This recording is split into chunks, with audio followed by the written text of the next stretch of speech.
Well, that brings us to the end of the panel. Raj, Joe, it's been great to have your company. There's been a text come in, Joe, so I want to quickly squeeze it in. Hi there, Joe. Hey, just a shout out, as I know you love dahlias. We are having our annual dahlia show tomorrow at the Western Springs Community Garden Hall, opposite Western Springs from 10:30 to 4 p.m. There will be plenty of beautiful blooms to see. Oh, well, I'll be there. Don't you worry. And I would say as well, I think the National Dahlia Show is coming up this month, and it has an open class. So if you're growing them at home and you just want to take part in the show, go along. I think it's happening in Palmerston North. We've had so much feedback, and for you too, Raj, and it's been great to have your company. Thanks to everyone for all of these texts that have been coming in and around supermarket theft. There have been so many, and I know I have been bouncing around with you both. Raj, what would you like to add just as we come up to Lisa, Owen and Checkpoint? Anything to add from either of you? It's been great to have your company. Oh, thank you. My last thought was this word attrition that comes up with teachers and nurses and soldiers and the army. How attrition is this word that keeps coming up, and it's so unfortunate. Wishing you both very well, and for all of our listeners, wherever you are, enjoy the weekend. Manuia le weekend.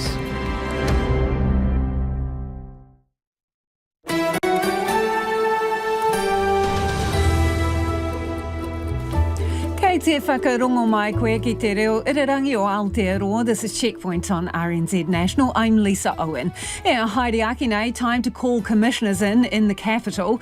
The boss of Master Plumbers on Wellington's tsunami of water woes. New details in a Dunedin homicide investigation. We will have the latest. Green means go. Chloe Swarbrick officially launches her co-leadership campaign. Hundreds of fur seals are dying of starvation, so why are they short of food? Are you tucking into the Friday potato chips yet? Well, the leftover bag could be a lifesaver. We talked to a charity making thermal blankets from recycled foil packaging, and the 12-year-old Aussie snake wrangler whose efforts to save her guinea pig have gone global. You can watch us live on the RNZ website in Freeview Channel 50.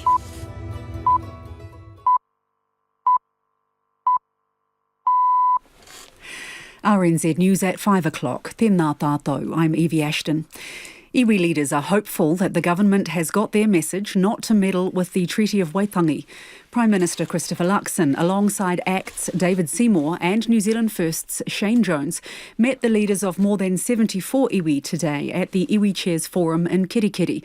Forum co-chair Rahui Papa says discussions were free and frank. In the coalition arrangements and in the 100-day plan, there were some airs and notions of meddling with Te Tiriti and He Whakaputanga that will be intolerable to Māori. And so that was plainly stated, because that was the statements out of Ngārua Wāhia, that was the statements out of Rātana, and those will still be the statements leading into Waitangi.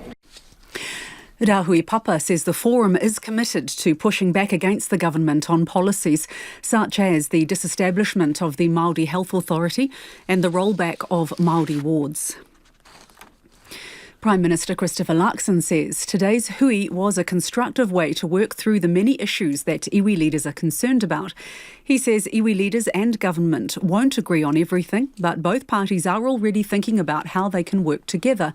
Mr Luxon says one example is how poor rates of school attendance among Māori children is the responsibility of both iwi and the government. The Chief Executive of Master Plumbers says there are tradespeople available to start fixing Wellington's ailing water infrastructure as soon as next week, but the city's water provider hasn't sought their help. A recent report found that leaks that are supposed to take 5 days to fix are now taking an average of 40, with Wellington's mayor saying staff shortages are stalling repairs. But Greg Wallace says plenty of plumbers could be helping. We've got resources available and members with lots of staff available that could do that starting Monday or Tuesday without any issue. I spoke to a member this week who is a approved Wellington Water contractor. He's had no request from Wellington Water to do any extra work or any work actually. You can hear that full interview shortly on Checkpoint. The brother of a Christchurch murder victim says he's grateful people have been charged with his death. David Bridgewater was found dead on January 4th on Carisbrook Street in the suburb of Aranui. A 54-year-old man has today appeared in Christchurch District Court charged with his murder. Mr Bridgewater's brother, Jason, says the family is struggling to come to terms with him being gone. I just want to thank the police for the great job that they've done to get these people, and it's going to be a long road obviously and a long process, and just if you guys could just understand where we are battling. A 51-year-old woman has also been charged with being an accessory after the fact. There are concerns nearly 1,000 fur seals in Kaikoura have starved to death due to a lack of food brought on by warmer seas and depleted fish stocks. Department of Conservation Advisor Jodie Weir says fur seals are the most likely marine mammals that people will encounter in New Zealand. So if we have this proverbial canary in the coal mine, this sign, this indicator that a species is not getting enough food, it should be an indication to us all that we need to do something about that. Dr Weir says while it is common to see an increase in fur seal deaths at the end of winter, this is an unusual mortality event. Fetuses, premature pups and baby seals have been found dead in the hundreds at the seal colony.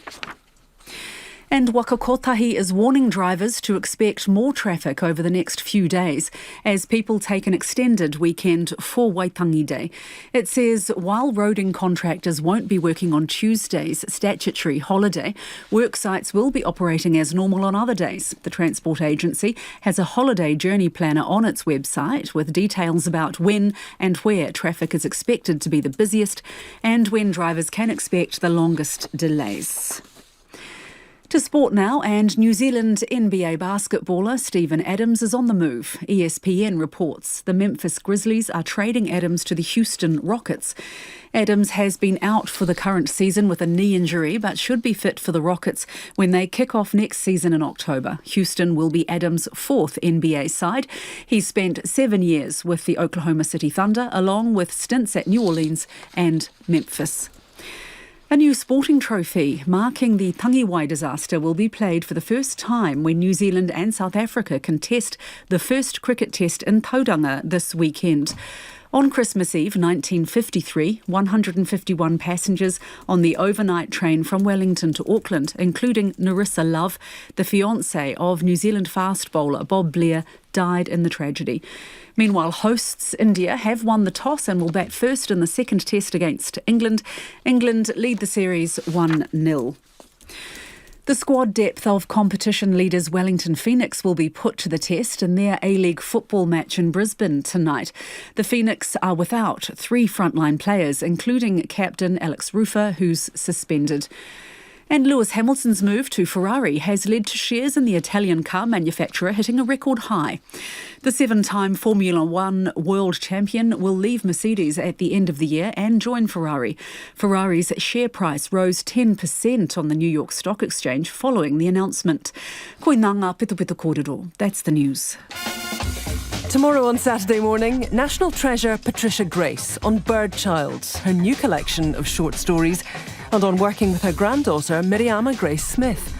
Chief Scientist for the Smithsonian Museum, Rebecca Johnson, talks about her research on koala preservation. The BBC's Explainer-in-Chief, Ros Atkins, on his new book on communication and clarity, The Art of Explanation. Tom Sainsbury has a new show, and the South Island wood chopping team off to compete in Australia. I'm Susie Ferguson. Join me on Saturday morning from 8 on RNZ National. You are on Checkpoint next with Lisa Owen. Right now, the short forecast from Met Service to midnight Saturday. Northland, Auckland, Coromandel and Bay of Plenty. Occasional showers. Frequent for a time tomorrow. Strong westerlies tomorrow. Waikato to Kapiti, including the central high country. Showers with squally thunderstorms possible from Taranaki southwards until tomorrow evening. Gisborne and Hawke's Bay, mainly fine weather, isolated showers from late evening, westerly gales in Hawke's Bay tomorrow. Wairarapa, Wellington, Marlborough and Nelson. Periods of rain today with squally thunderstorms possible about Nelson and northern Marlborough.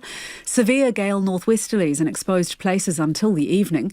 Showers tomorrow, frequent from the afternoon with a strong southerly change when some could be thundery with hail. Bulla, Westland and Fiordland. Showers with squally thunderstorms and hail possible, easing tomorrow. Canterbury, Otago and Southland, scattered showers with thunderstorms and hail possible, especially during the afternoons and evenings. And Chatham Islands, periods of rain. It is 7 minutes past 5. I'll have traffic news and headlines for you at 20 past 5.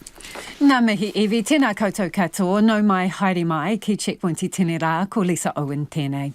Call in the commissioners, that plea from the boss of Master Plumbers, who reckons Wellington bureaucrats are flushing money, and plumbers should be brought in to patch the tsunami of leaks in Wellington's water pipes. Last night, we asked people in the capital to let us know about leaks they've spotted. Needless to say, Checkpoint was flooded. A report shows response and repair times have blown out. A patch-up that should take less than 5 days to do is taking 40 days on average. And staff shortages at the region's water services are stalling repairs. Master Plumbers Chief Executive Greg Wallace says its members are ready and qualified to do the work. Oh, look, Lisa, they do a 7-year qualification. It's a full apprenticeship and 2 written exams. So, look, absolutely, they deal with water connections and tobies every day in their career. To say they're not trained is quite simply ludicrous. How could it work? How could Wellington City make use of all the plumbers you've got on the books? Look, most of the tobies or isolation valves are inside the boundary anyway. Our members deal with health and safety, they deal with traffic management, and obviously they deal with drinking water. We've been told that approximately up to 60% of those tobies in residential houses across Wellington need repair or are leaking water. And so, you know, we've got resources available and members with lots of staff available that could do that starting Monday or Tuesday without any issue. What are plumbers saying to you about what they're seeing around the city in terms of leaks?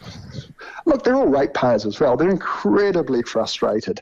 It's more than 45% of our natural resource being water is basically being treated, big cost around the treatment, and then, in essence, being flushed into the ocean. And so those ratepayers are really, really frustrated because they know they could help with a solution. We've also got future problems, and this happened in Victoria 15 years ago with their droughts, where it also puts pressure on the waste system when we're not getting the flow through. And we know when we get reservoirs low, particularly in Wellington and other regions, that will bring debris through to the plumbing systems and cause other problems for consumers.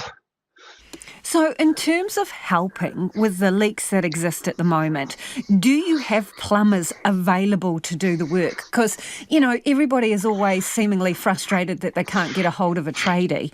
Are there plumbers ready to go if Wellington wants them to do this? Look, late last year, it's well reported, we saw a drop-off of residential consents, and that's flowed through the construction industry. So they've been down about 30%. We know we've got members available. I spoke to a member this week who is a approved Wellington Water contractor. He's had no request from Wellington Water to do any extra work or any work, actually, over the last 6 months. Now, he's sitting there supposedly gone through their health and safety, traffic management and every other process, and he's still not being requested to do any workload to help with the crisis we're in.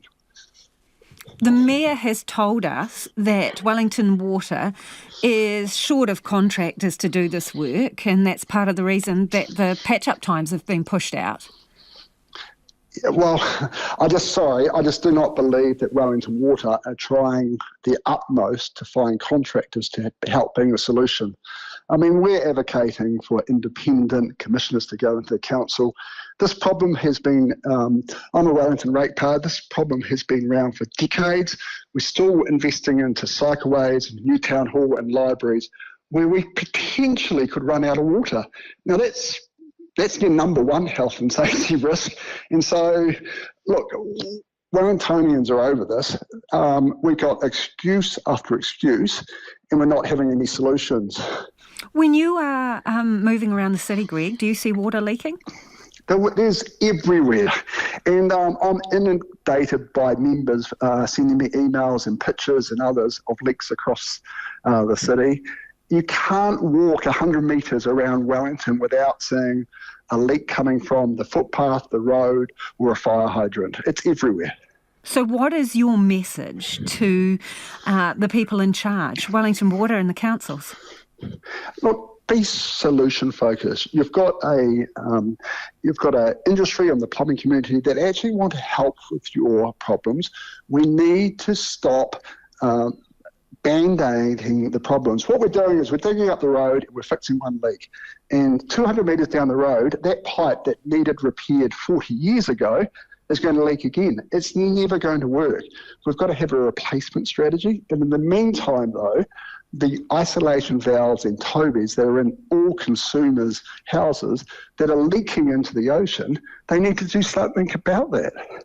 And on top of that, the suggestion now that the council are going to put water meters in when their own system is leaking more than 45% of the ocean, it's not going to be acceptable to ratepayers.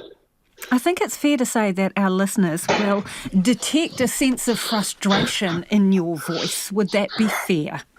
That would be an understatement, Lisa. I think, we want to be part of the solution. We're proud Wellingtonians, all right? We want to have a city that's not the laughing stock of the world, and we want to encourage tourism and activity. And look, it's nothing else than financial mismanagement from this council, who haven't prioritised drinking water, which is quite important for public health, over their other pet projects. So, Greg, you're talking about commissioners on a scale of 0 to 10. What is your confidence level in the Mayor and the councillors? 10 being absolutely excellent, 0 being no thanks. 0. And if you offered me minus, I'd give you that figure. And that is Master Plumbers Chief Executive Greg Wallace there. We've had a statement from Wellington Water. Wellington Water Limited General Manager Customer Operations Kevin Locke says this work requires specialist knowledge, training and qualifications, so they are only able to use approved contractors. They say skills include working with and repairing small and large diameter public water pipes and the associated fittings and connections, documented evidence of their ability to comply with both health and safety and environmental requirements for the protection of public health. The work can also involve working around gas, electricity and fibre and traffic management. And they say that's not something a plumbing company offers or who has experience overseeing. However, Wellington Water goes on to say it supplements its resources dependent on need through approved contractors. These approved contractors include plumbers. It is 5:15. Let us know your thoughts on that one. 2101 on text. Tweet us at Checkpoint RNZ. Master Plumbers saying call the commissioners in and unleash the plumbers. Kia amo tonu mai. Do stay with us. You're listening to Checkpoint on RNZ National. The government has been warned to be careful with its policies affecting Māori at the National Iwi Chairs Forum today. Pressure is mounting ahead of Waitangi Day as the Prime Minister continues to defend the coalition arrangement to support ACT's Treaty Principles Bill to Select Committee. Christopher Luxon and a dozen ministers met with representatives of more than 74 iwi groups in Kerikeri today. Ane Te Kairi Poata, Annika Smith. Annika reports from Northland. The Crown arriving in sunny Kerikeri this morning ahead of frank discussions with the National Iwi Chairs Forum. The Prime Minister Christopher Luxon, ACT leader David Seymour and New Zealand First Deputy Leader Shane Jones leading a contingent of ministers from each of the coalition parties. Crown Relations Minister Tama Potaka spoke for the government and was largely well received, making the crowd laugh after describing Shane Jones as the government's ambassador from Croatia. He was scolded by Kepa Munro of Ngāti Rehia a few seconds later, after joking David Seymour was the government's representative from Ngāti Rehia. Ngāti Rehia is Mr Seymour's hapu. The hui was then closed off to media after opening remarks, so iwi leaders could speak frankly with ministers. Christopher Luxon emerging a few hours later, saying it had been a constructive meeting. I leave there feeling very encouraged that actually we can do business and that we can actually get on and actually get the programs in place and get the programs delivered to get the better outcomes that we want to see for Māori and non-Māori up and down the country. Tama Potaka playing down, being told off for making jokes. What I understood the Kaumātua say is that he will have his own conversations as Ngāti Rehia with Minister Seymour, as he has already, and he will continue to do so. David Seymour says he did meet with Ngāti leader here a few months ago to talk about his treaty principles bill. They agreed to disagree. I was really humbled. I mean, they'd prepared quite a lot of material. They said we're proud to have a hapu member who will perhaps one day be the Deputy Prime Minister. We're also a little bit concerned about some of your views we disagree with, and I think that's healthy. The National Iwi Chairs Forum says while it wants to work with the government in some areas like Kāinga Ora, it will be fighting it on others, like the Treaty and Declaration of Independence. Forum co-chair Rahui Papa says there's a long list. The disestablishment of Te Aka Whaiora and formulating plans going forward, the seabed and sand mining issues offshore. So there's some taiao aspects, there's some hauora aspects, but one of the things is about protecting the mana of iwi to protect their boundaries from any real or perceived attacks going forward. Forum Chair Jamie Tuta says the government has been warned. Well, one of the key messages was to be careful, to set out what some of those bottom lines and what some of those particular issues that we will fight vigorously on. But secondly, also inviting the government to work with us to be our partner. Māori Crown relations has been a dominating issue since the coalition government was formed, and this looks set to continue, with the coalition back in Te Tai Tokiro in a few days' time for Waitangi commemorations. It is 18 minutes after 5 and you're with Checkpoint on RNZ National.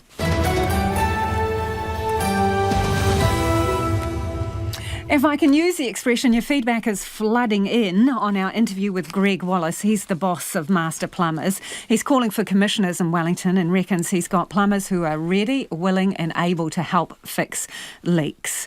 This listener says, I'm for the Mayor, but Greg, the water guy, is right on the money. The Mayor is being advised by Wellington Water, who are legends in their own minds. Another listener says, there's been a torrent of water flowing down Salamanca Road, am I saying that right, in Wellington, since at least the beginning of December.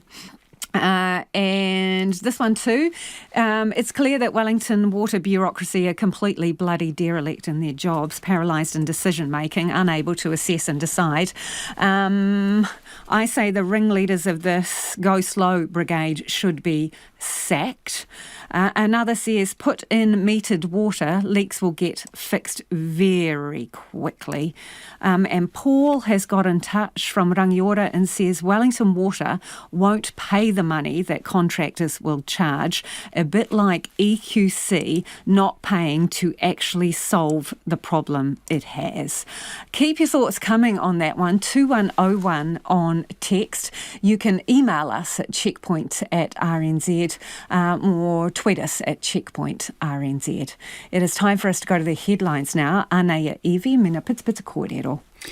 Iwi leaders are hoping that the government has received their message not to meddle with the Treaty of Waitangi after frank discussions with government leaders today. The Prime Minister says the meeting with Iwi leaders was positive, constructive and very direct, with a desire to make things work. Meanwhile, several hundred people have marched down the main street at Kaitaia, calling on the government to honour Te Tiriti ahead of next week's Waitangi Day commemorations.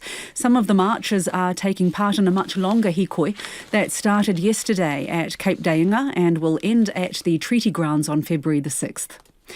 The Chief Executive of Master Plumbers says there are tradespeople available to start fixing Wellington's ailing water infrastructure as soon as next week, but the city's water provider hasn't sought their help. A recent report found that leaks that are supposed to take 5 days to fix are now taking on average 40 days, with Wellington's mayor saying staff shortages are stalling repairs. The police investigating the violent death of a Wellington grandmother last week say they're following strong lines of inquiry. The body of 79-year-old Helen Gregory was found at her Kandala home last Wednesday. And Kaikoura wildlife rehabilitators say more and more marine species are suffering from starvation due to warmer ocean temperatures and a lack of food. The Kaikoura Wildlife Centre Trust has been dealing with the recent deaths of hundreds of fur seals, and it's seeing starvation across the food chain with more and more unwell seabirds washed ashore. Those are the headlines. Looking at traffic, let's start in the Wellington region at Otaki. Northbound, there has been a multi-vehicle crash prior to the Rahui Road overbridge, and now State Highway 1 at Otaki is closed to northbound traffic. Southbound traffic is still moving freely in the area. In Auckland, due to a truck breakdown on State Highway 16 heading towards the port, the left lane is blocked after Stanley Street off-ramp. In the central North Island, a reminder for this Sunday and Monday on State Highway 1 between Taupo and Tūrangi. At Hallets Bay, roadworks will now see State Highway 1 closed 9 a.m. to 2:30 p.m. daily, Sunday and Monday. There'll be stop-go in place 7 to 9 a.m. and 2:30 to 7 p.m. Outside, there's those closures, and on Wednesday, the 7th of February.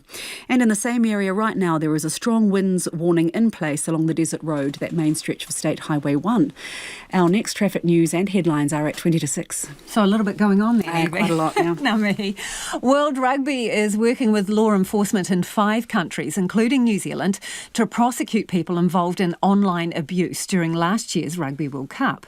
21 social media accounts linked to New Zealand were identified as sending abuse to match officials or players involved in the tournament. We're joined by sports reporter Felicity Reid. This is interesting, Felicity. How have they found these people? So during the tournament, 900 social media accounts linked to players, match officials' family, World Rugby official accounts and team accounts were monitored, and they looked at 1.3 million posts and comments and analysed those through data analysis. So World Rugby is linked up with data analysts in New Zealand, Australia, France, South Africa and the UK to track these people who are responsible for sending out these messages, which would be threatening or abusive to these different organisations, players or people. And New Zealand police are reportedly investigating an online threat made by a New Zealander to kill a Rugby World Cup referee. So there are a total of 3 threats around killing linked to New Zealand accounts. So that would be dealt with during the Harmful Communications Act. And so the police would deal with that through that. They've also had nearly half of the abuse throughout that tournament was given to referees. So Wayne Bounds, somebody who we've spoken about before, yes, and he's mentioned the threats to his family, to his children. He received a third of all the abuse that was given out throughout the world to these referees and people at the World Cup. So far, 1 person in Australia has been arrested and charged. So we are expecting to see more come from this as well. But to say how widespread it is, there were 224 accounts that were identified as being abusive who they could identify the owner of. More than 470 World Rugby still believe that they could identify that person, and there are more than 1,100 unidentified accounts, which have since perhaps been shut down since the Rugby World Cup, or basically being an alias of somebody who's put out that abuse without putting their face to it.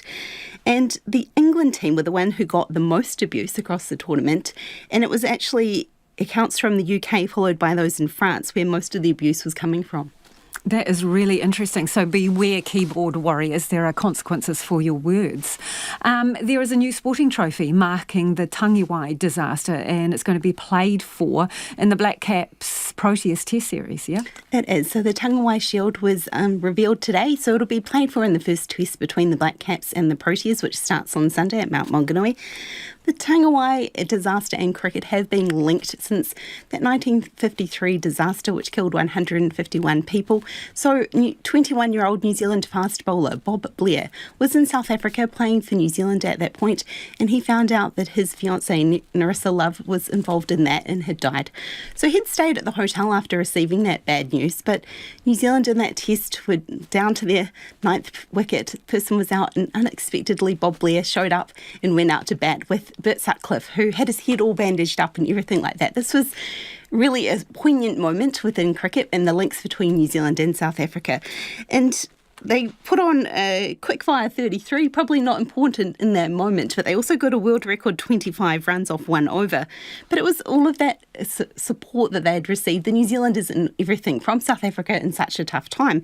And New Zealand Cricket said the background to this test match is one of the most sad, moving and heartbreaking stories imaginable. It's also an uplifting story of incredible courage and resilience, and in terms of the South African team, public, and great compassion and empathy. Thank you, Felicity. That is our sports reporter, Felicity Reid. An Aussie schoolgirl went into, quote, full beast mode to save a much-loved pet from a slippery intruder. 12-year-old Rosie Whiteman has reached hero status after a video of her snake wrangling skills hit the internet. Now, Rosie was in her backyard on the Sunshine Coast when she realised her guinea pig, Maxibon, was firmly wedged in the jaws of a snake skulking in the bushes. Now, CCTV shows in a flash, Rosie grabs the slippery little sucker by the tail and starts spinning it around in circles at high speed, a bit like a lasso, in a bid to free Maxibon, yes, that is the guinea pig's name, from the snake's murderous grip. As you can imagine, the ruckus brought her parents running. Enter Dad, Luke. So when I heard the blood-curdling screams, I knew that it was like a life or death type thing because Rosie doesn't often scream like that. And I was like, something is very wrong here. So I just ran out and I could see Rosie, like she'd gone into full beast mode.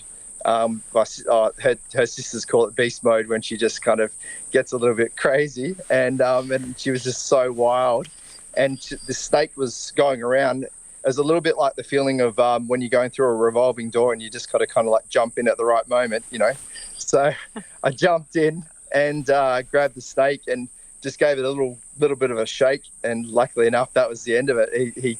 He ran off and then I threw it away just to kind of get rid of the danger. So it was one hell of a moment. But yeah, I was so proud that Rosie saved her pig, because she loves those little things so much. There's so much going on there. So a couple of things. Can you please describe for people who haven't seen it? Rosie realises that this slippery flippin' snake has got her guinea pig in its gob, right? And she picks up the snake. But can you just sort of describe how and what she does with it? Yeah, so basically I guess it's a little bit like a lasso or a hammer thrower. So you've got the guinea pig attached at the very end of the snake on its head.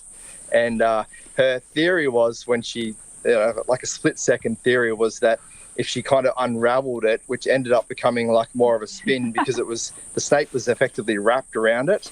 And so that's where it kind of ended up in this swinging motion. And she just spun it around. And I mean, thank God the guinea pig didn't actually launch out at 100 k's an hour because, that would have been the end of it, straight into a brick wall as well. So there was quite a few little miracles that took place in the video, and it was absolutely awesome. If you haven't seen it, it is a pretty cool. I'm still laughing. Like Grace and I, my wife and I, we're still watching it and laughing, and it's just hilarious in a roundabout way. So, Maxibon, is that right? That's the guinea pig's name? Yeah, Maxibon, yeah. So her favourite ice cream is Maxibon. So she hasn't actually had one yet too in the last 2 days. She keeps asking me for one.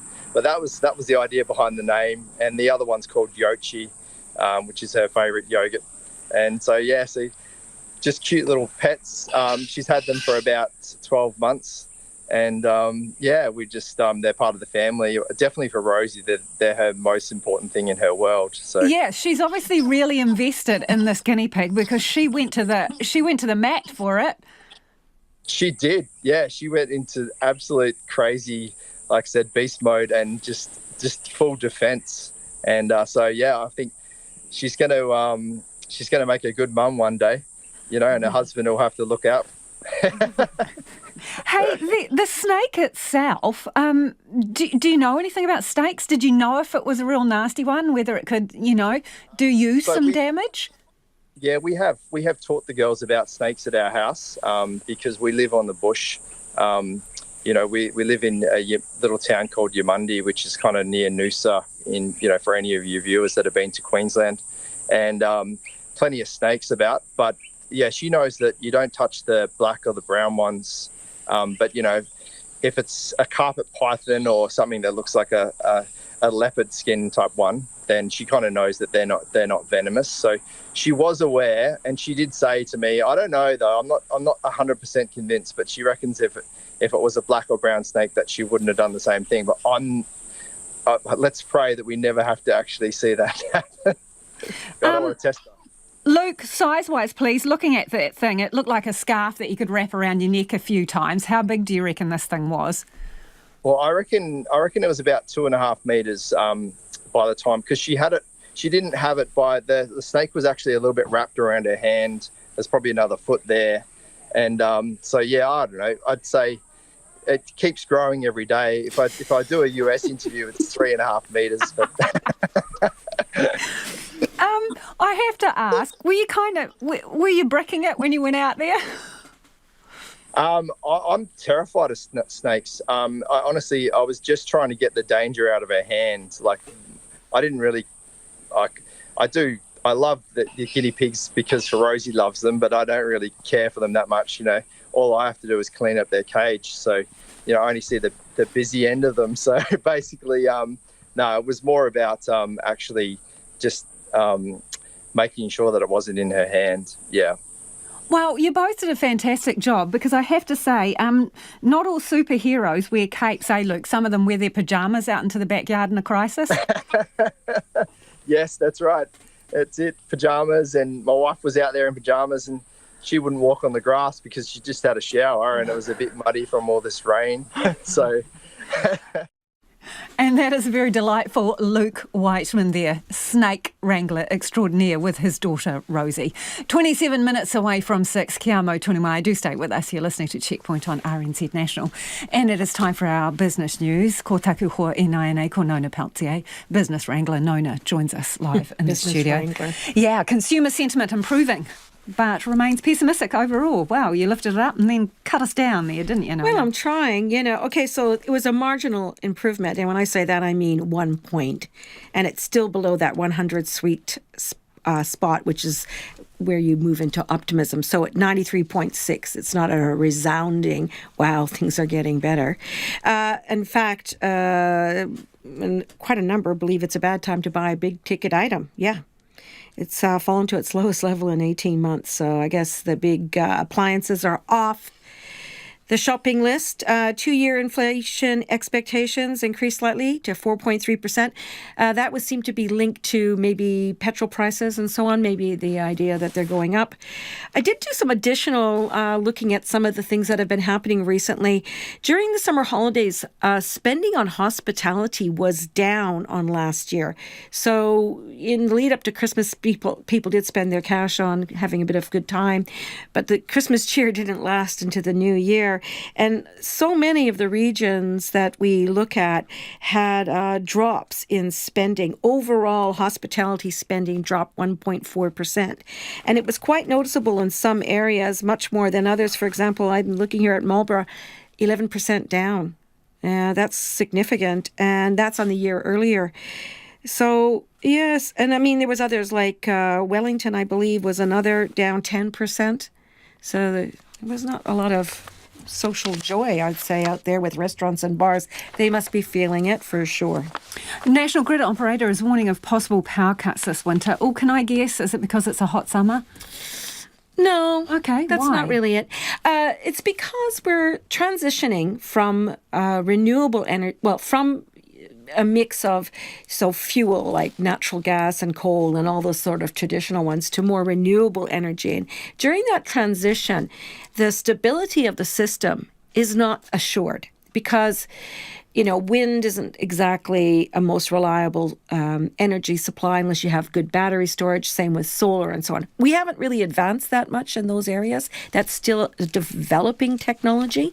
And, it is getting there and it will get there. But in the transition, we, for example, have stopped production of coal, for example. So we import that. That's expensive. Those old fossil fuels are still required as a backup, and they're not cheap. So, and because of the cost, we don't fire them up all the time. And when you do fire them up, you have to have some notice. And we've had that before where the Rankine turbines didn't get fired up in time and then we had some outages. That's still an issue. And Transpower is worried. They're saying that there could be power cuts this winter if there is extreme weather conditions. They don't have the capacity in the system to cope with those kinds of peaks. And we've seen this over the summer. We had those hot peaks. Well, cold conditions can cause the same stress on the system. So I guess this is a warning that when we do use backup, and if we have to use backup, it's going to cost more. But we already have talked about that in the past, and certainly that's the same story. Nona, what's been going on the markets, please? Okay, so the local top 50 index, it rose a whole 14 points today to 11,931, which is better than going the opposite direction. But it wasn't a big resounding, we saw Asian shares do a lot better. And that was on some good, strong tech results out of the U.S. We're going to get some U.S. job figures overnight, and that's going to tell us more about the direction that the U.S. Federal Reserve might take with interest rates. So the New Zealand dollar, a little bit stronger against the U.S. at 61.5 U.S. cents, 93.3 Australian, and 48.2 British pence. Thank you, Nona. Ka kite, Nona Peltier with business news there. Green MP Chloe Swarbrick is officially in the running to become the party's next co-leader. The Auckland Central MP is currently the sole contender to replace James Shaw. Chloe Swarbrick set a bold target as she announced her intentions. She wants the Green Party to eventually lead the government. Here's our political reporter, Katie Scotcher. Chloe Swarbrick, officially a co-leader contender. I'm stepping up, and I am asking everyone across this country to realise their power to do the same. The search for the Green Party's next co-leader was launched earlier this week when James Shaw confirmed he would step down in March. All eyes have been on Chloe Swarbrick since, the clear front-runner. I have spent the last few days speaking to members of my community, speaking to my family, speaking to my friends, speaking to caucus colleagues, and it's become abundantly clear that the time is now. Chloe Swarbrick has been an MP for 6 years, but got her first taste of politics when she ran for the Auckland mayoralty in 2016. There is a lot of tension right now in Auckland with people who are quite happy with Auckland continuing on the path that it is, and those who do want a different future for Auckland for all intents and purposes. She entered Parliament as a Green Party list MP the following year. It's pretty surreal. Chloe Swarbrick is known as a fierce advocate for drug reform, renters' rights and students, but also for this comment she made in Parliament during a debate on New Zealand's climate change legislation. In the year 2050, I will be 56 years old. Yet, right now, the average age of this 52nd Parliament is 49 years old. Okay, Boomer. The 29-year-old is popular among the party and the public, regularly appearing in the preferred Prime Minister polls. I am a well-researched radical. At last year's election, Chloe Swarbrick became the first Green MP to retain a seat, having won the Auckland Central electorate at 2 consecutive elections. We take absolutely nothing for granted, and we work absolutely every single day to earn the trust and the privilege of representing our communities, because that's what grassroots community building and change looks like. Chloe Swarbrick says as co-leader she would push for more Green councillors, mayors and MPs. We are going to build the biggest green movement that any of you have ever seen. The ultimate goal, she says, is a green government. The legacy parties are just that. They do not represent the future of this country. I am in the Greens because I strongly and vehemently believe that our future involves us confronting the dual crises of climate and inequality. Chloe Swarbrick then went further in her criticism of the current government, describing its policy agenda as cruel. Whether it's attempting to rewrite our history and trample the rights of tangata whenua, pouring fuel on the fire of the climate crisis, or knowingly magnifying inequality, I see no plan whatsoever for a unified, happy, green Pacific nation. Totally disagree with that. The Greens were part of a government over the last 6 years, frankly, that didn't achieve anything and actually took New Zealand backwards big time. Chloe Swarbrick is so far the sole co-leader contender, but any Green member in or outside of Parliament could put their name forward before the 14th of February. MPs Ricardo Menendez-March and newcomer Steve Abel have already ruled themselves out of the race. The new co-leader is expected to be in place by the middle of March. And that was Katie Scotcher. It is 19 minutes away from 6 and you with Checkpoint on RNZ National. Ho mai o whakaro. Do keep your feedback coming on anything you've heard on the program this evening. Well, there is a lot of it on water woes in Wellington. Join the conversation. Text us on 2101. Tweet us at Checkpoint RNZ. Email checkpoint@rnz.co.nz. Time for us to go to the headlines. Ko iwi anō tēnei. The Chief Executive of Master Plumbers has told Checkpoint it's time to stop Wellington being the laughingstock of the world, and the council should hire tradespeople to start fixing Wellington's ailing water infrastructure. Greg Wallace says plumbers are ratepayers too, and they're frustrated because they know they could help solve the problem. A recent report found that leaks that are supposed to take 5 days to fix are now taking an average of 40, with Wellington's mayor saying staff shortages are stalling repairs. Meanwhile, Wellington Water has told the program this work requires specialist knowledge, training and qualifications, so only approved contractors can be used. Iwi leaders are hoping the government has received their message not to meddle with the Treaty of Waitangi. Government leaders met the Iwi Chairs Forum today for some frank discussions. Forum co-chair Dahui Papa says the forum is committed to pushing back against the government on a range of policies. Dunedin police are describing the stabbing death of a Liberton man as a localised incident and say there is no ongoing risk to the public. 27-year-old Gurjeet Singh was found dead outside his Liberton home on Monday morning. And emergency department doctors say they now need security guards around the clock that work as part of the hospital team to keep patients and staff safe. The government provided hospital EDs with 200 security guards over the summer period, but the College of Emergency Medicine says emergency departments need security on site 24/7. Those are the headlines. Looking at traffic, unfortunately there's more than water woes in Wellington currently. At Otaki, northbound, there has been a multi-vehicle crash prior to the Rahui Road overbridge, and State Highway 1 at Otaki is now closed to northbound traffic. Southbound traffic is still moving freely.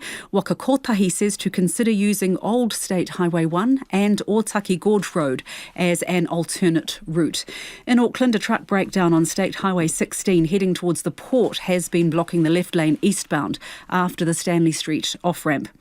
In the central North Island, a reminder for this Sunday and Monday, State Highway 1 will be closed between Taupo and Turangi, 9 a.m. to 2:30 p.m. both days. That's for roadworks at Hallett's Bay on Sunday and Monday. There will be stop-go in place outside of those hours and on Wednesday the 7th of February. And in the same area, there is a strong winds warning right now in place along the Desert Road. That's the main stretch of State Highway 1. Our next news and weather is at 6. Thank you, Evie. Police say it is highly likely there was a fight before a man was killed at his home in Dunedin. 27-year-old Gurjeet Singh was found on Monday morning after dining with friends the night before.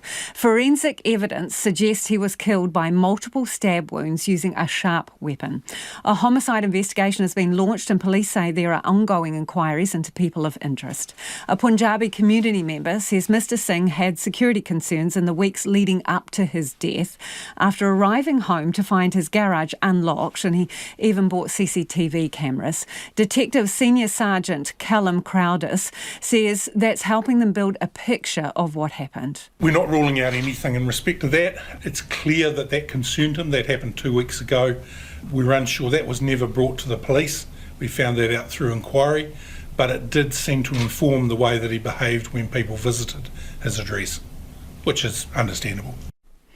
He wouldn't comment on whether Mr Singh knew his killer. Callum Crowdis says they've found no evidence that this was racially motivated or a hate crime, but are keeping an open mind about motives. The inquiries made thus far suggest that this is a localised incident. We are following strong lines of inquiry at the present time, but I cannot go any further than that. Mr Singh's father is expected to arrive in the country over the weekend, and anyone with information about activity in the Liberton and Pine Hill area around 10 o'clock on Sunday night is encouraged to call 10-5. It is 13 minutes away from 6. Kia amo tonu mai. Do stay with us. You're listening to Checkpoint on RNZ National. A charity using recycled chip packets to make thermal blankets, wants to ramp up production with predictions even more Kiwi families will be in the cold come winter. The CHIP project uses cleaned and dried potato chippy packaging to make the lightweight foil blankets. They are the kind that emergency services use. The charity estimates more than 250,000 of the blankets could be needed this year, with many households struggling with the cost of living and heating options beyond their budgets. CHIP Packet Project founder Terina Griffiths joins us now. Kia ora. Kia ora. What are you going to need to ramp up production of these blankets, do you think? Oh, I think we might have lost Terina. We'll try and get her back on our link. In the meantime, heaps of you are getting in touch with us about Wellington water woes, so let's get to some of your feedback now. This person says plumbers should fix leaks, but Wellington water budget would blow out, and Wellington ratepayers will have huge increases, albeit short term. Someone has got in touch about a leak. They say just north of the terrace tunnel, there was a waterfall after a main water line broke. I called it into the council. They knew nothing about it. Tens of thousands of litres of water disappearing. If this wasn't bad enough, this pipe burst about a year ago in the same spot, and thousands of litres disappeared then as well. Do keep your feedback coming, 2101 on text. Hundreds of fur seals have starved to death along the Kaikoura coast. Let's get to that story in a minute. Shall we just roll that one?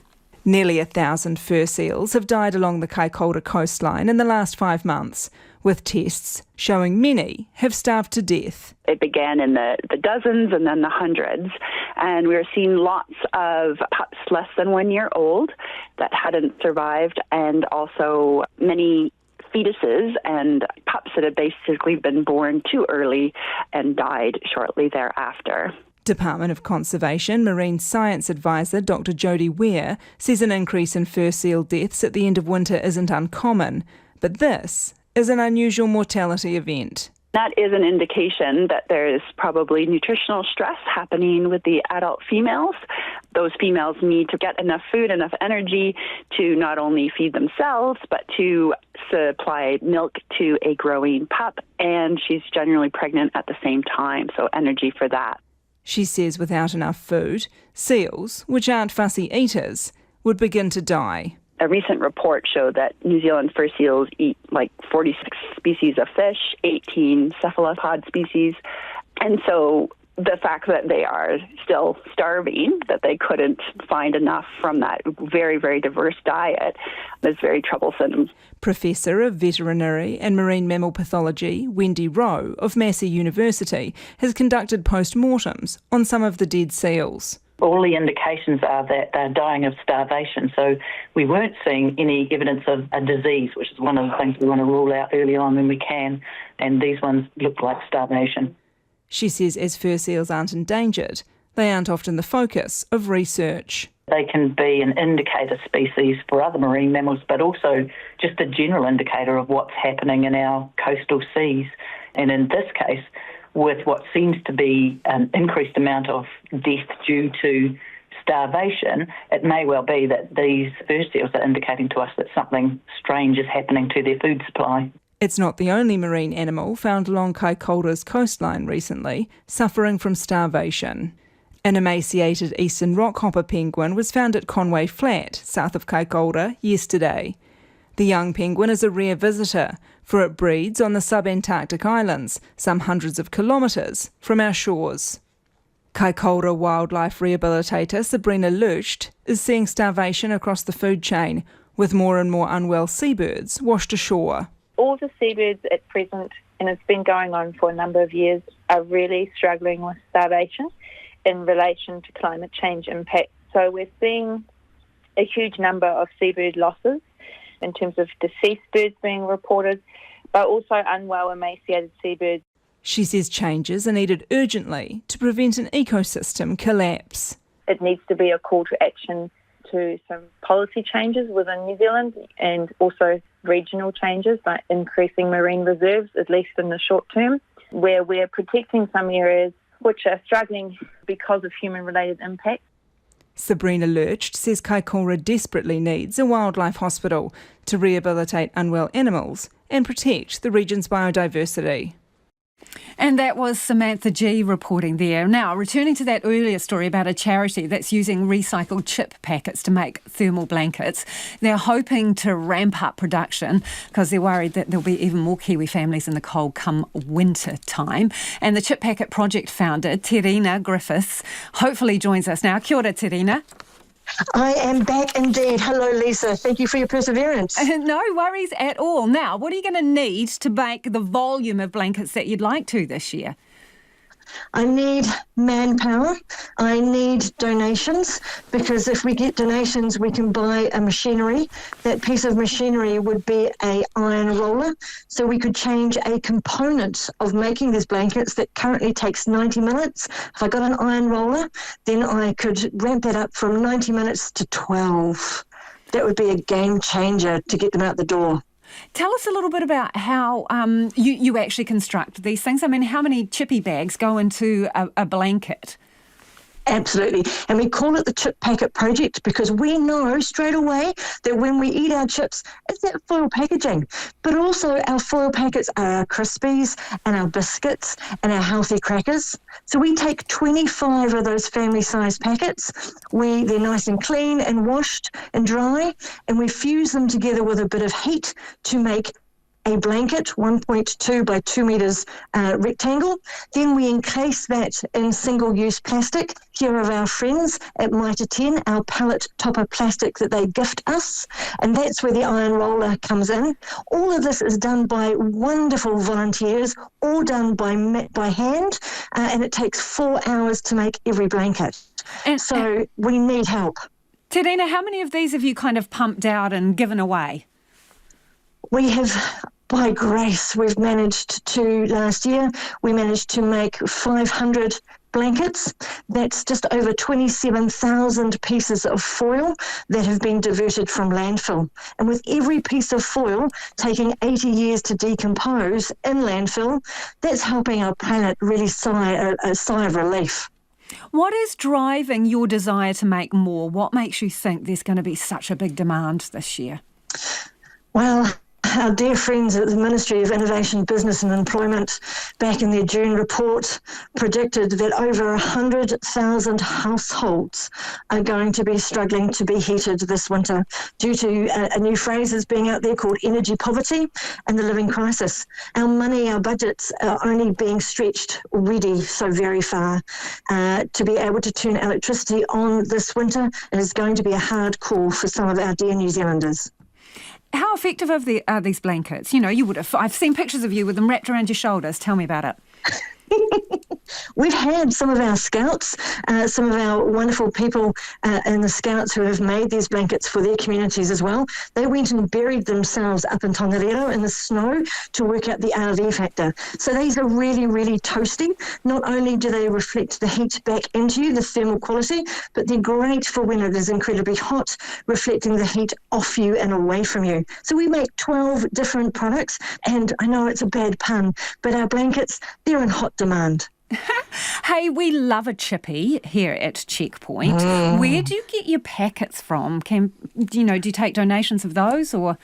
Yes, please, because we can't make the blankets if we don't have the packets. So every piece of foil that we have has been donated by wonderful people in the community who are concerned for our environment, but also concerned for our Kiwis. So we have 29 collection points up and down the country that are easily accessible for people to hang on to their packets, wash them, dry them, and get them into a collection point. You can find that information out either on our Facebook page or off our website. Thank you so much, Terina. We reckon we could have a few chippy packets. There could be a Checkpoint chippy blanket by the time we get through. Chip Packet Project. It is, as we said there, online on Facebook. Check it out if you can help them out. Lewis Hamilton will make a shock move from Mercedes to Formula One rivals Ferrari for the 2025 season. The 39-year-old is a 7 times world champion and is Formula One's most successful driver of all time. Hamilton says he's so proud of the success he had achieved in 11 years with Mercedes, but is excited to get behind the wheel for the Italian team. The BBC's Natalie Perks reports. Mercedes is the team where Hamilton enjoyed his greatest success. But now he's ready for another chapter in his story. only this time in red. He's called leaving Mercedes one of the hardest decisions he's ever had to make, and added, "The time is right for me to take this step, and I'm excited to be taking on a new challenge. I want to finish on a high. I'm 100% committed to delivering the best performance I can this season and making my last year with the Silver Arrows one to remember." It's like a dream come true for him, I should imagine, because going to Ferrari is everything. It's so romantic driving for him, the atmosphere, the fans, the tifosi there in Italy, they'll just embrace Lewis. He's got a fantastic opportunity to bow out with an 8th world title, which will be incredible. Hi, I'm Lewis Hamilton, and welcome to my first day at Mercedes-AMG Petronas. He joined Mercedes in 2013 and always said it's felt like home. So much so, he signed a new £100 million contract last year to stay till 2025. But now he'll only race for one more season before joining Ferrari on a multi-year contract. The Italians have been long-term admirers. It's no surprise why. Lewis Hamilton has won a joint record 7 World Drivers' Championship titles, an achievement he shares with Michael Schumacher. 6 of them have been with Mercedes and all came inside an astonishing 7-year spell of dominance. Hamilton also holds the records for the most wins, the most pole positions and the most podium finishes in the sport. Things didn't go brilliantly last season. In fact, Hamilton hasn't won a race since 2021, leaving the loving arms of the family at 40 years old for one more shot at history is a script straight out of Hollywood. One might call it his very own Italian job. A lot of you getting in touch about our interview with the boss of Master Plumbers earlier in the program. They are calling for commissioners to be brought into Wellington because of the situation with the water there. And he says there are plumbers ready, available and qualified to help fix the leaks. A lot of you responding to that interview. This person says the situation in Wellington's disgusting. Environmental bottom lines, ? They are wasting thousands of cubic metres per day, yet it's extremely difficult and expensive for farmers to obtain water take consents. To suggest that qualified plumbers are not suitable contractors demonstrates the sheer ignorance and incompetence of Wellington Water. Someone else has said, I heard your plumber guy from Welling. Can I say that anything upstream from a Toby, the shut-off valve, this person says, becomes a mechanical engineering problem.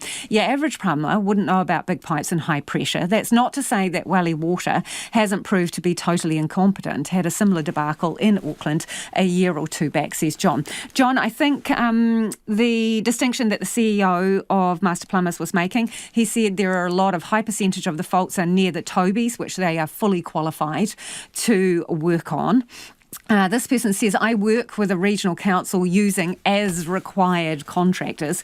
We have traffic management, etc. specialists available. Visiting Wellington and seeing a significant leak in a suburban street with a 4-man crew arriving in a truck. They put out signs, look around for an hour, then spent the rest of the day on their phones in the truck. Nothing done.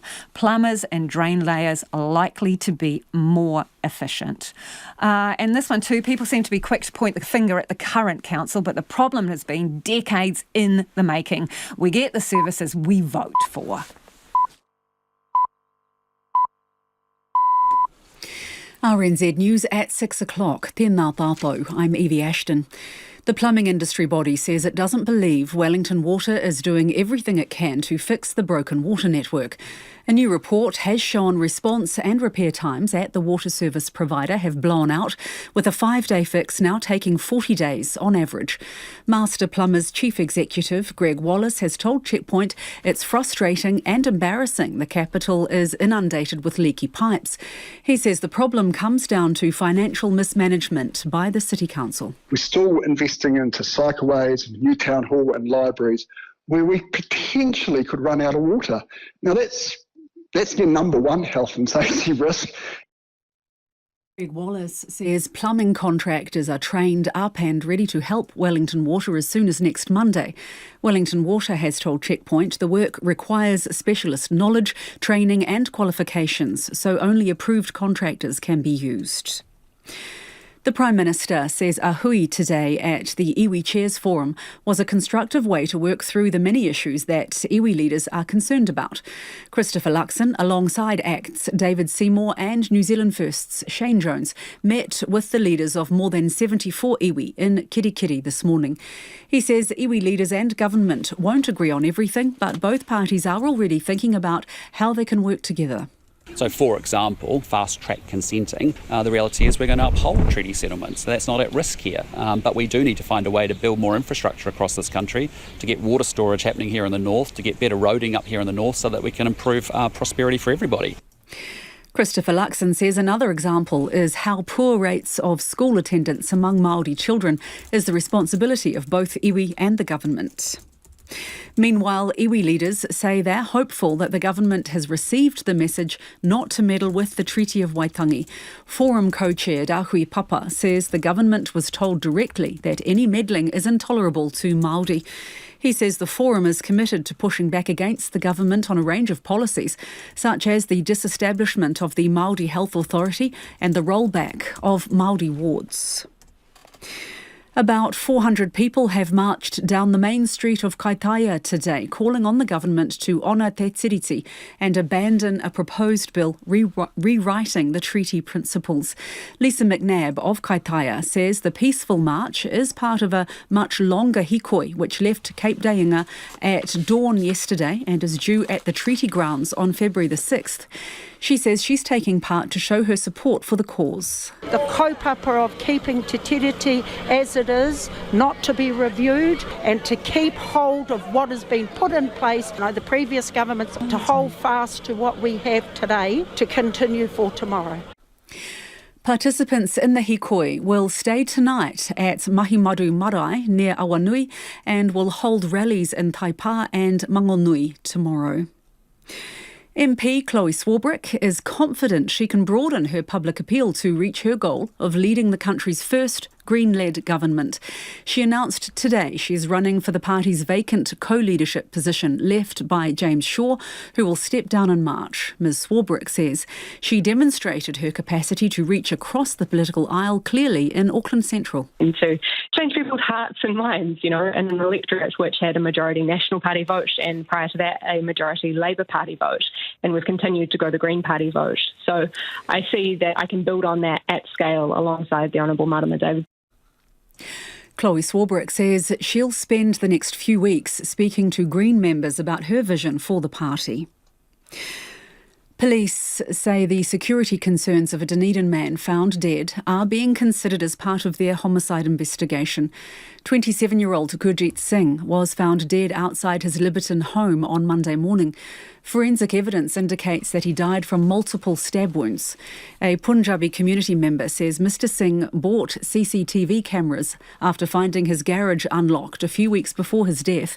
Detective Senior Sergeant Callum Crowder says they're aware of those safety concerns. We're not ruling out anything in respect to that. It's clear that that concerned him. That happened 2 weeks ago. We're unsure. That was never brought to the police. We found that out through inquiry. But it did seem to inform the way that he behaved when people visited his address, which is understandable. Callum Crowder says the death appears to be a localised incident.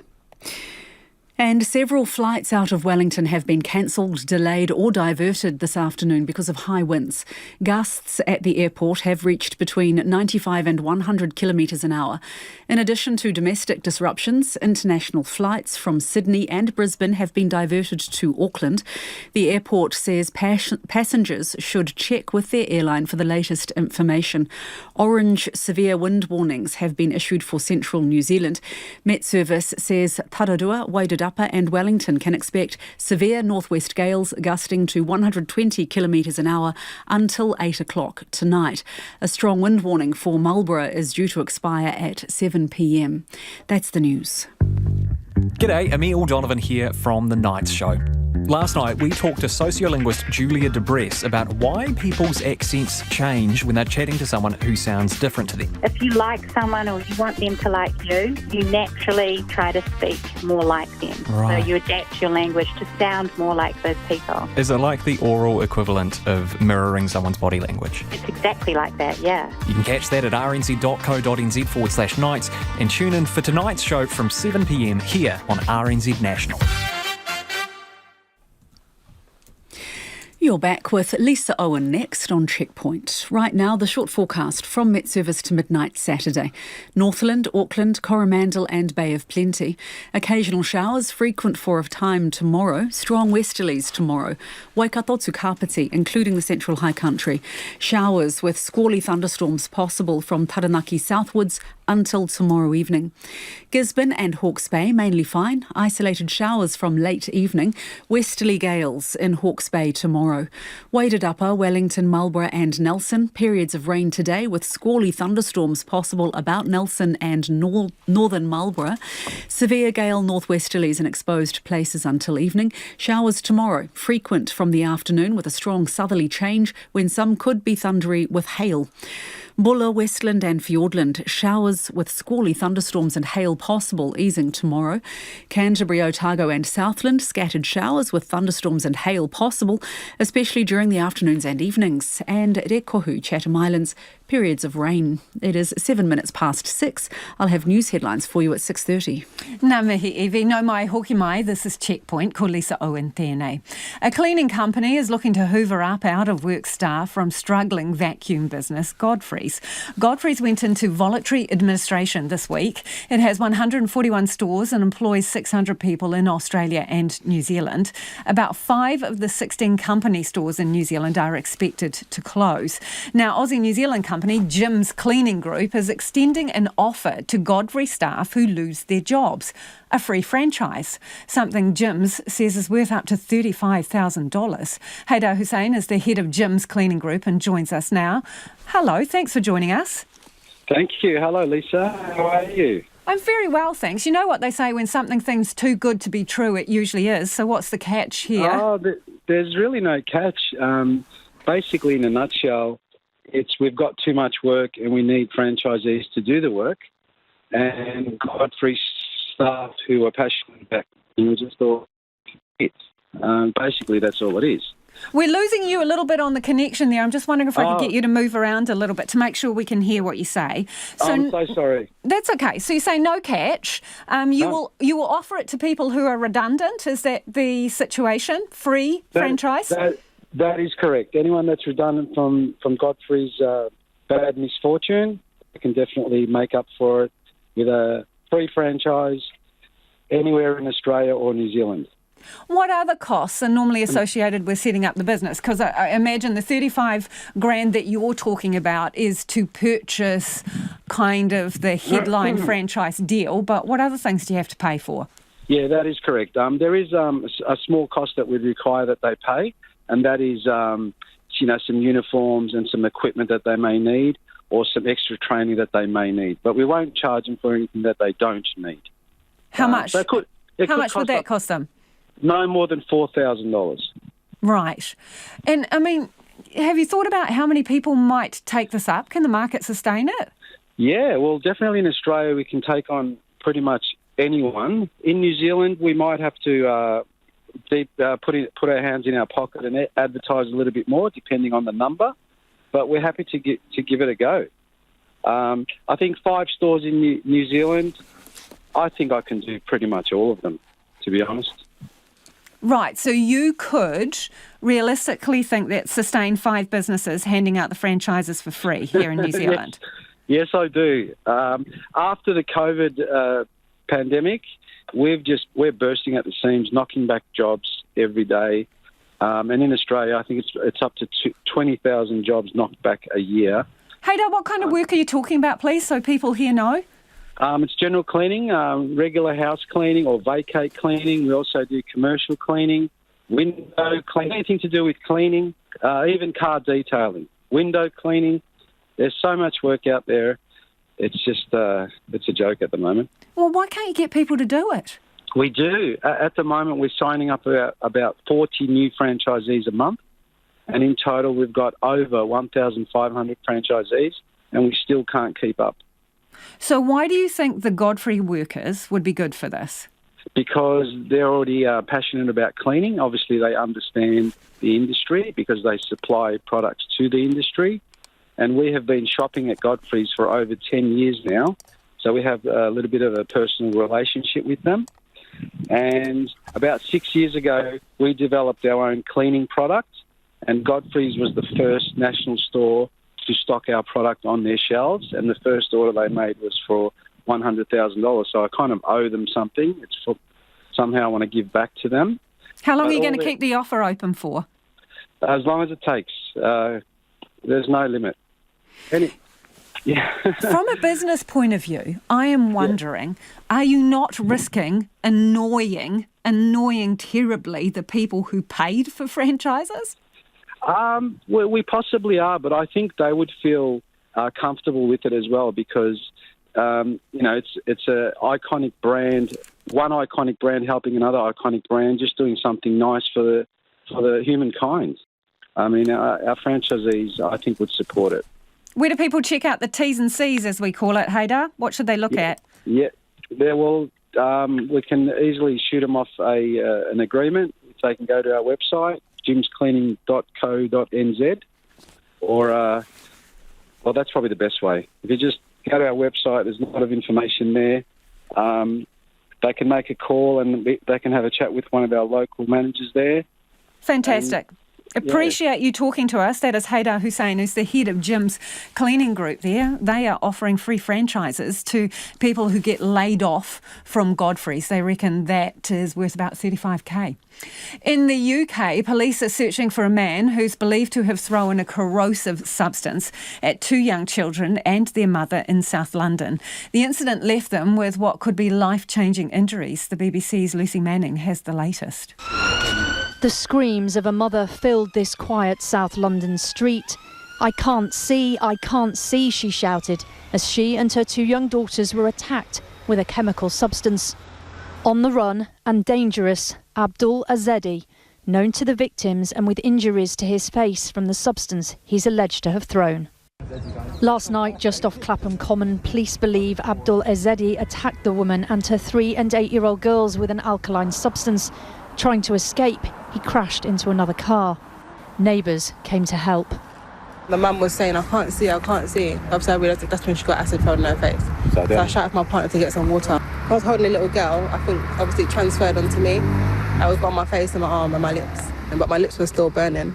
CCTV footage shows some of the attack.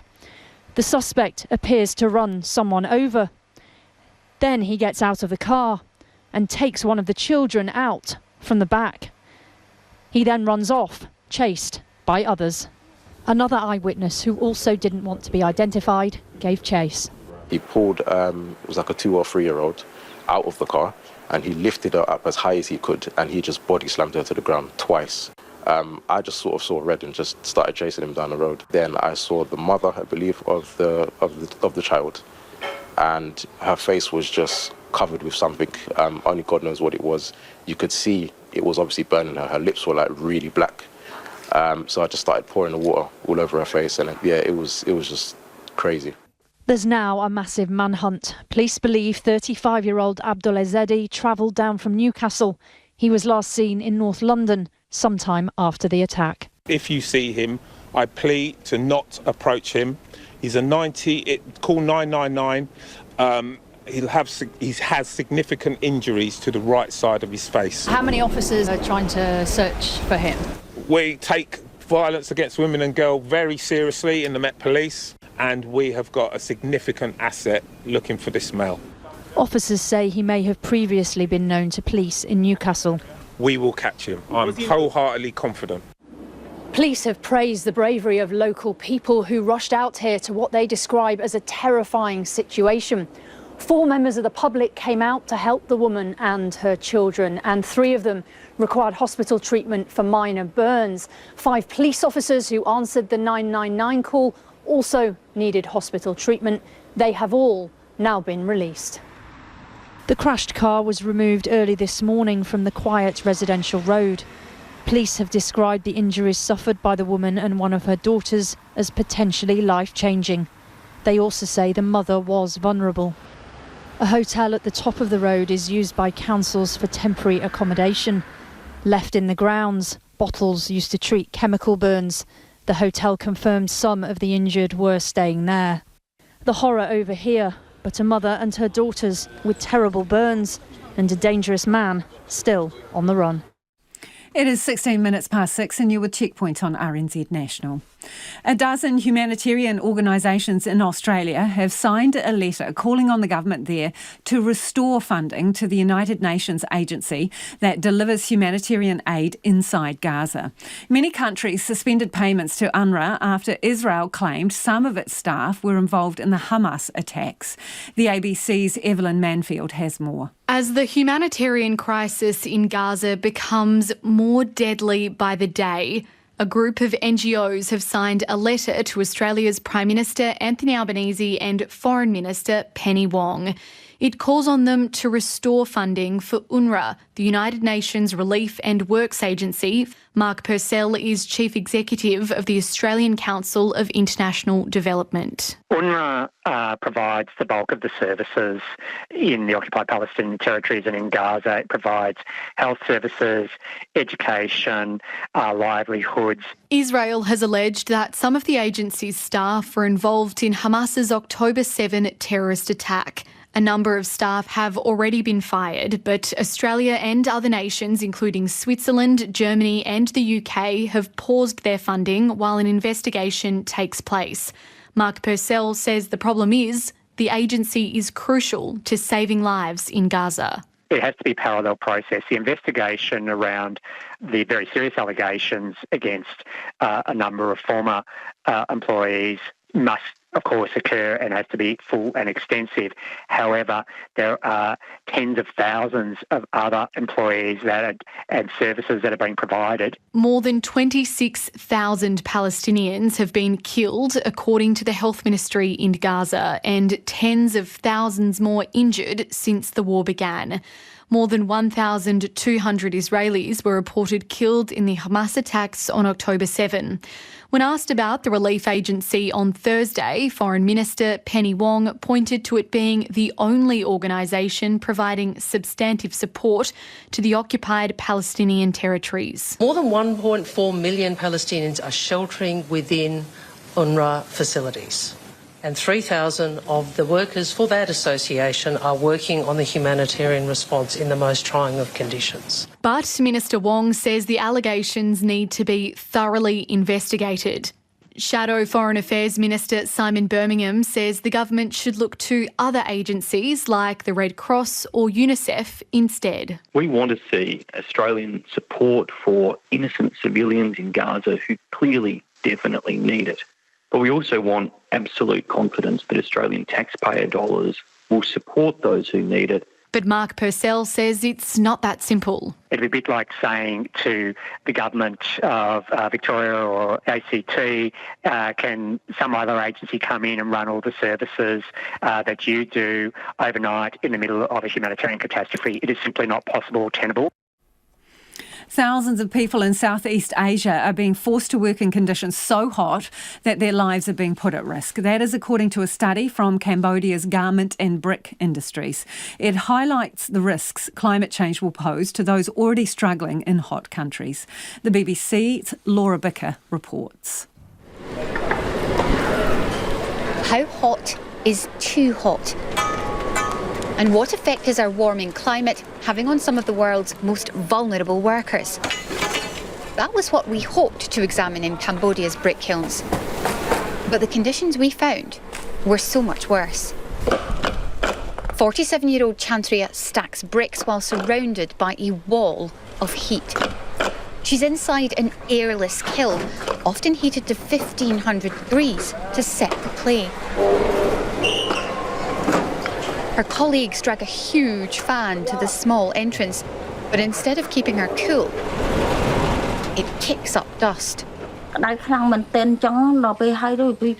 It is like working inside a burning prison, and it is so hot. It impacts our internal organs. I have asked the owner to provide us with more fans, but they don't do it because they are afraid of spending on electricity. But in Cambodia, heat is not the only problem.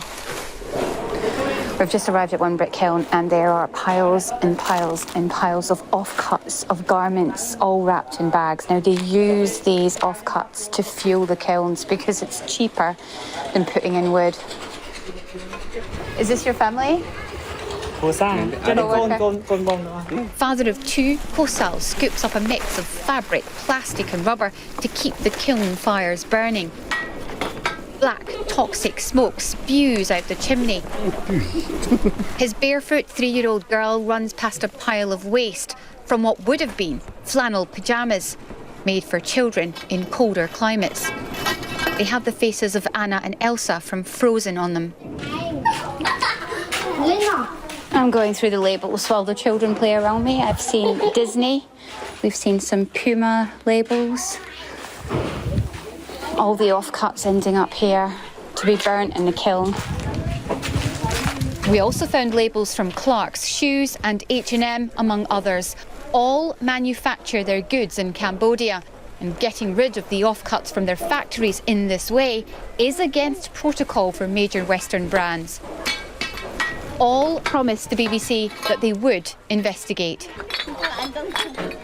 No matter how toxic or hot the kilns become, these workers can never leave. The owners have paid off debts from their farms. Now they and their children are trapped. We have a debt with them. If we leave, we are afraid of being arrested and imprisoned. So we must struggle here. If they ask us to enter the fire, we will do it. The majority of brick workers were farmers. As Cambodia's climate changes and droughts become more common, they took on debt to try to keep their farms going. When that failed, they migrated to the city, but they earn so little that the debt will never be paid. The kilns of Cambodia have fed the capital's construction boom, but as the buildings of Phnom Penh reach towards the sky, the city has left behind those who've helped build it. In Australia, new data shows the National Office vacancy rate is 13%. It is the highest it's been since the 1990s, as more Australians now choose to work from home. So could vacant buildings in the CBD be part of the solution to the housing crisis? Here's the ABC's David Taylor. It's a lonely Friday morning walk to his Sydney CBD office for funds manager Steve Johnson. I'm walking into the city on a Friday morning this morning, and it's a ghost town here in Sydney. The Australian Property Council monitors the use of office space. Its latest report shows the national CBD vacancy rate increased from 12.8% to a multi-decade high of 13.5%. Steve Johnson expects the office vacancy rate to climb higher. It's going up by the month because there are completions still coming into the market, and as companies' leases expire, they are taking on less and less space. So this trend has certainly not peaked yet. 2024 is going to be a big year for more completions, and I think you're going to see companies further shrink their floor space. So we're not at the end of that process yet. This is a coming crisis. I don't think there's any doubt about that. Steve Johnson says the extent of the crisis will depend on how many bosses can encourage their workers back to the office. Erin Devlin runs People to People Recruitment Victoria and is involved in contract negotiations between workers and their bosses. She says workers have the upper hand right now in choosing to work from home because the labour market remains tight. Candidates are still wanting to have that flexibility and that option to work from home. I think that in Australia, we're seeing different working from home levels in different states, particularly the states with the prolonged lockdowns during COVID that became more used to those working from home practices, such as Victoria, for example.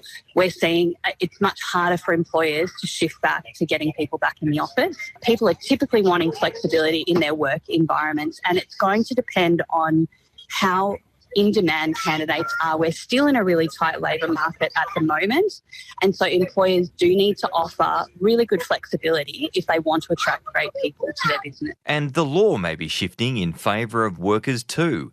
As part of the next stage to industrial relations changes, Labor and the Greens are looking at the idea of introducing a legislated right for workers to disconnect. In other words, legal protection for you as a worker to ignore calls from work if it's outside work hours, potentially making working from home more manageable.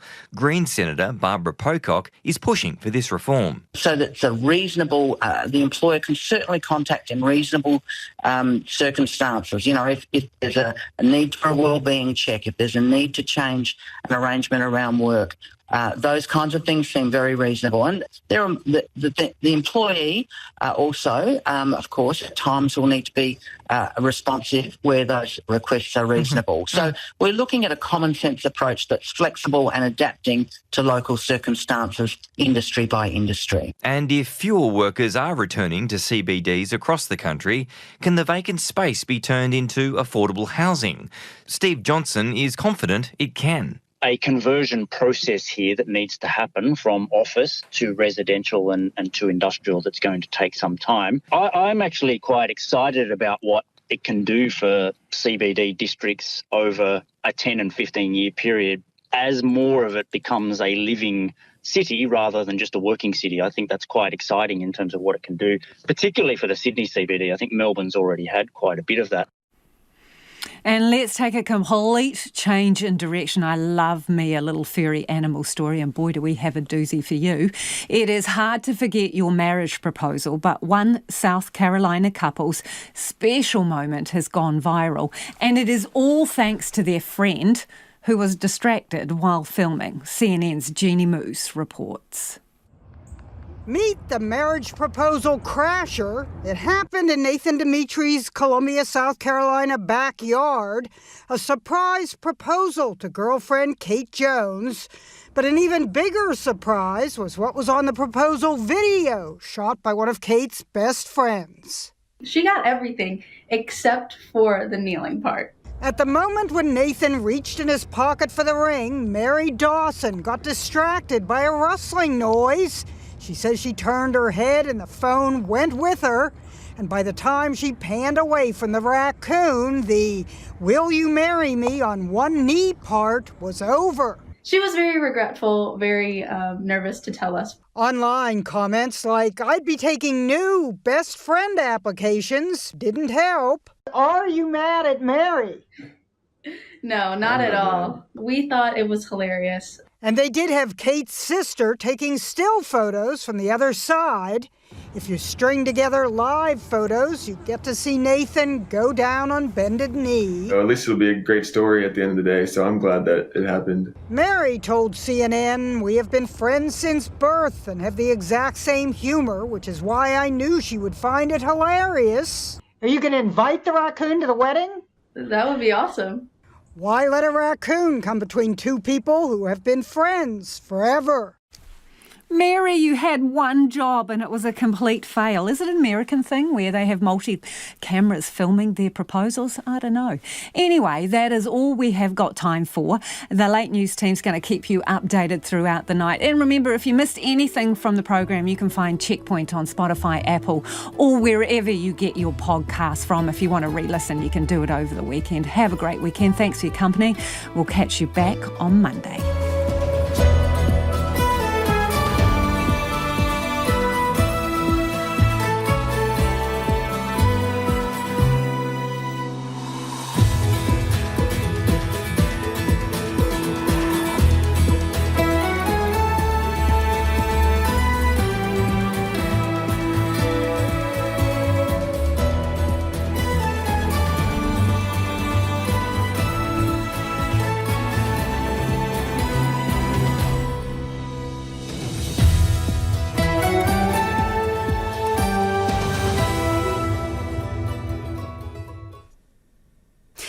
RNZ News headlines at 6:30. Tēnā tātou. I'm Evie Ashton.